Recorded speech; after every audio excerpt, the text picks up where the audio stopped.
Herkese tekrar merhabalar. Kanalıma hoş geldiniz. Bugün size benim çok sevdiğim, izlerken çok zevk aldığım bir dizi getirdim. Ve dizimiz böyle romantik diyebiliriz. Demeyebiliriz. Bilmiyorum. Yani tek romantik değil, orası kesin. Ama nasıl tabir edeceğimi de bilemedim şu an. Ama biz romantik diyelim. Nasıl olsa izleyince siz kendi kararınızı verirsiniz ve hatta yorumlara da düşüncelerinizi eklerseniz çok sevinirim. Böyle iletişime geçmek istiyorum çünkü sizinle. Böyle çok yorumda görmedim şu ana kadar. O yüzden biraz üzülüyorum. O yüzden yorumlara yazarsanız fikirlerinizi çok memnun olurum. Bugün size tanıtacağım dizi aslında 2020 yapımı bir dizi. Ve 16 bölümden oluşuyor. Fakat Netflix'te bulamazsınız dizimizi şu anda. Dizimizin adı Cheat on Me If You Can.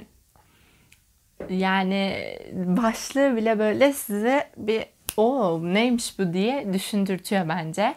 Gerçekten oyuncu kadrosuyla da konusuyla da beğeneceğiniz bir dizi. Ve 2020 yapımı olmasına rağmen tanıtıyorum. Bazen bazı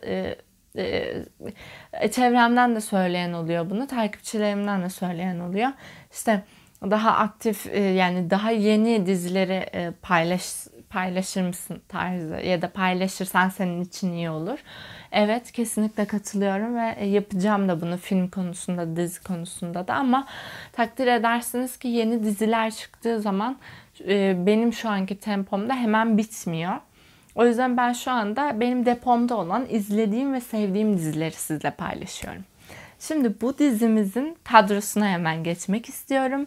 Benim için aslında yani dizimizin ana karakteri 2 kişi ama ben 3 kişiyle geçireceğim. Çünkü bence onun da dizide önemli bir rolü var. Ama başrol dediğiniz zaman genelde 2 isim sayıyoruz ya, ondan ekstra söylemek istedim bunu da. Şimdi hemen oyuncularımıza geçelim. Go Joon ve Kim Young de dizimizin 2 başarılı erkek oyuncusu. Bu arada Go Joon inanılmaz ama her dizide yani benim izlediğim dizilerde çok benzer karakterleri oynuyor ve çok iyi oynuyor. Bu yüzden olabilir belki. Şimdi karakterimizi ve konusunu anlatırken değineceğim ona, ama onu belirtmek istedim böyle. Ve tabii ki bence dizimizin en bomba ismi ve bomba karakterini canlandıran oyuncumuz Choi Yoo-jung. İnanılmaz bir karakter ve aşırı sevdim. Aşırı sevdim. Yani böyle sevilmesi zor gibi duruyor ama ben çok sevdim dizide canlandırdığı karakter ve inanılmaz başarılı bir oyunculuk görüyoruz. Ve tabii ki bu arada diğer başrolümüzü anlatmayı unuttum ben arada. Unutulacak bir isim de değil tabii ki. Kim Young-dae ise inanılmaz ama böyle ufak bir rolü varmış gibi duruyor ama birçok yerde çıkıyor. Ara sıra çıkıyor bu arada dizide ama bence çok iyi bir karakteri canlandırıyordu ve süper bir oyunculuk gördüğümüzü de düşünüyorum. Evet, şimdi oyuncularımızdan bahsettim. Artık konusuna geçmek istiyorum. Çünkü beni heyecanlandırıyor konusu biraz. Şimdi tabii ki Yeojung canlandırdığı karakterle başlayalım. Çünkü dediğim gibi ana karakter o. Bu karakterimizin adı ise Yeoju. İsimleri çok benzer bu arada ama yani böyle çok tatlı bir benzerlik. Kang Yeoju kimdir peki? Dizimizde bir yazar ve polisiye kitaplar yazıyor. Fakat kitapların içeriği şu: genelde eşini aldatan adamlar var ve bu adamlar kitaplarında bir şekilde çok vahşice ölüyor. Aslında kurban olanlar hep onlar. Ve tahmin edersiniz yani biraz böyle tarzı farklı. Seveni çok var fakat sevmeyeni de bir o kadar çok. Ve tavır ve tarz olarak da çok soğuk bir kadınmış gibi gözüküyor değil. Öyle bir kadın. Yani gayet böyle insanlara karşı duvarları olan, çok fazla insanla çok fazla muhabbete girmeyen ve aşırı zeki, kurnaz bir kadından bahsediyorum. Eşi ise sinirim bozuluyor.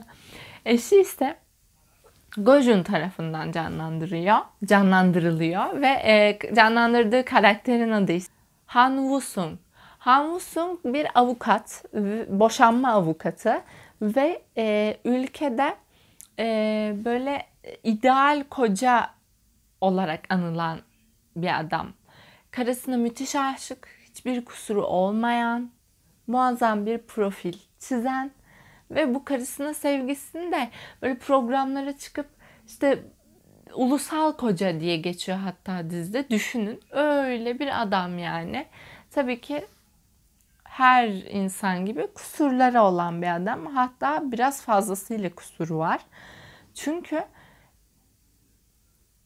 eşini aldatıyor. Yani göz göre göre yapıyor bunu. Ve risklerini bile bile yapıyor. Riskten kastımı dizide görmenizi, hatta klipte görmenizi isterim. Riskini bile bile kendine ateşe atıyor. Ve arkadaşlar eşini aldattığı kişilerden biri esrarengiz bir şekilde, bu arada bir oyuncu o da ve esrarengiz bir şekilde ortadan kayboluyor ilk başta ve daha sonra bir cinayete kurban gittiği ortaya çıkıyor ve bam! İşte dizimizin konusu burada başlıyor. Tahmin ettiğiniz üzere şüphe duyulan ilk kişi de bizim yazarımız oluyor ve inanın haklılar şüphe duymakta. Gerçekten haklılar. Yani tüyleriniz diken diken olacak. Bu kadar yani net bu. Ve konusu bu şekilde başlıyor. Fakat tek bununla sınırlı değil konusu. O kadar derinlere iniyorsunuz ki böyle ben gözlerimin dolduğu bir sahne bile hatırlıyorum bu dizide. Yani Kang Yeju içinde çok sır barındıran, çok karanlık bir kadın. Hangi anlamda olduğunu da söylemeyeceğim. Yani yorum kısmında bahsetmek istiyorum ama diziyi çok seveceğinize eminim. Gerçekten diziyi çok seveceksiniz, beğeneceksiniz. Bu şekilde konusunu kapatıyorum. Çok fazla da detay vermek istemiyorum diziyle ilgili. Şimdi hemen yorum kısmına geçmeden klibimizi izleyelim. Sizin de bir böyle diziyle ilgili görüşünüz olursun. Ardından da yorum kısmında beraber olalım.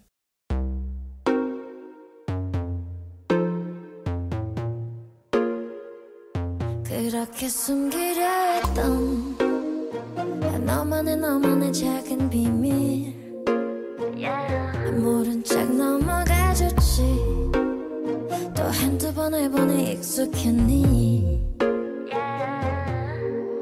모든 게 완벽하다 했겠지 뒤돌아본 적조차 없겠지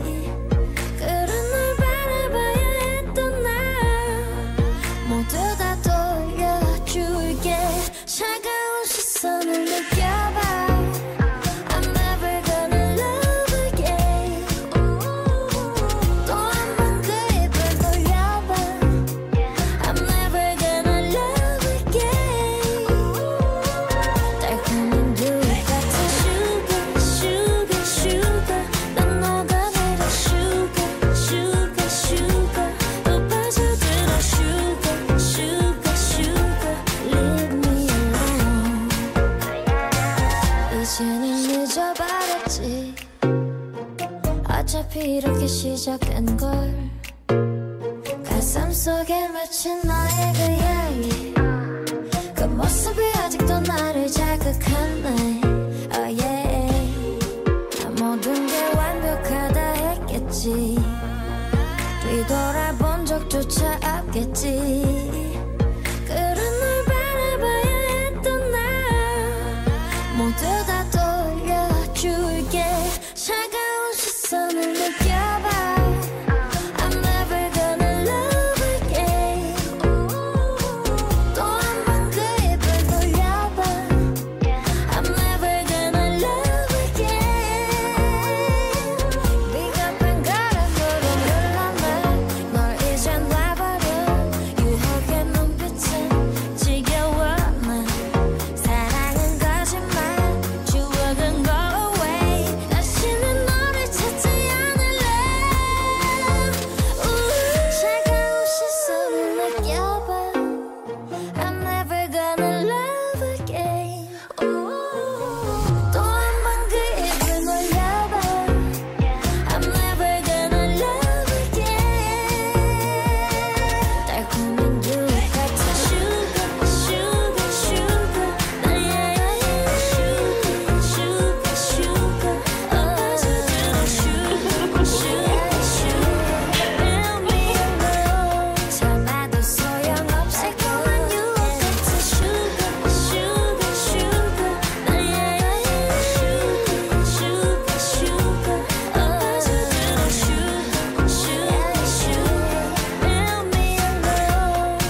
geldiniz. Umarım buraya kadar izlemişsinizdir.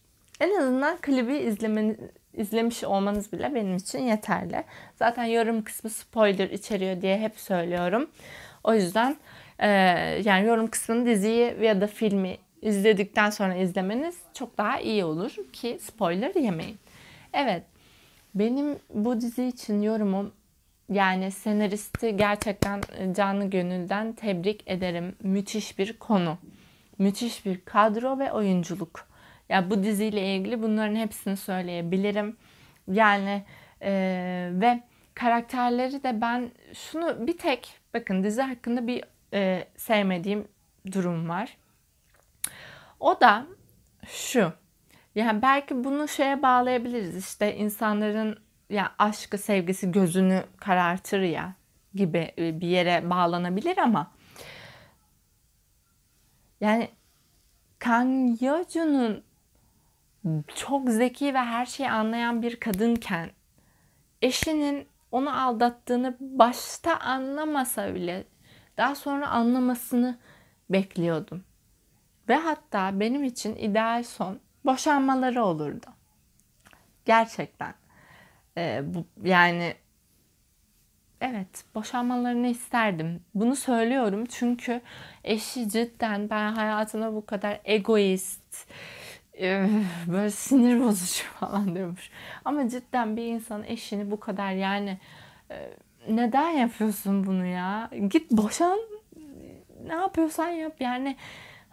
Sinirleniyorum cidden. Bir de ideal koca yok, ulusal koca falan, böyle onları duydukça böyle sinirler tepeme geldi ama tabii ki dizi içerisinde o karakteri izlemek de güzeldi. Zaten yani oluşturan dizinin temel karakterlerinden biri de olduğu için, ama dediğim gibi sonunda en azından boşanmalarını isterdim.